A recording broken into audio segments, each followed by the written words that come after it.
Bangla medium ধারাবাহিকের নতুন পর্বে দেখা যায় ঠাম্মির মুখে আসল সত্যিটা শুনে ইন্দিরা সবার সামনে জানিয়ে দিল তার বাবার খুনির সাথে একই বাড়িতে থাকবে না সে। বাবার খুনিকে পুলিশের হাতে তুলে দিবে বলেও জানিয়ে দিল ইন্দিরা। ভিকি ধুতি পরে ঠিকমতো হাঁটতে না পারলেও ধুতি পরেছে ভিকি। উদ্দেশ্য ইন্দিরা যাতে বুঝতে না পারে সে ইন্দিরাকে কখনো মেনে নিবে না। ইন্দিরাকে স্কুল থেকে চিরতরে সরাতে মিথ্যা সব নাটক করছে ভিকি। ওদিকে ফিউচার ড্রিম স্কুলের কুকর্ম সবার সামনে তুলে ধরতে কাজ করছে রাজদীপ এমন কিছু তথ্য পেয়েছে যেটা খুব কাজে লাগবে তার। এদিকে বাড়িতে চলছে বৌভাত, অনুষ্ঠানের জন্য প্রস্তুতি। ভিকি যে পোশাক এনেছে তা না পরে সাধারণভাবে একটা শাড়ি পরে সাজুগুজু শেষ করেছে ইন্দিরা।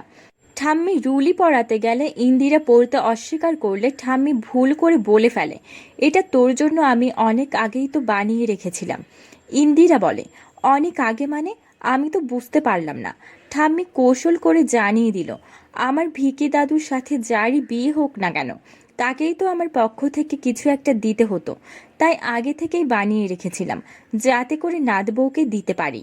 ইন্দিরা বলে, আমি এটা মানতে পারলাম না ঠাম্মি, তুমি আমার কাছে কিছু একটা লুকাচ্ছ ঠাম্মি। তুমি যদি আসল সত্যিটা না বলো তাহলে আমি এই বালা পরব না। তাহলে কি এবার ঠাম্মি জানিয়ে দেবে সেদিন ভিকির সাথে তোর বিয়ে ঠিক হয়েছিল? আর সব কিছু শুনে কি ইন্দিরা জানিয়ে দিবে তার বাবার খুনির সাথে তার কোনো আতাত নেই?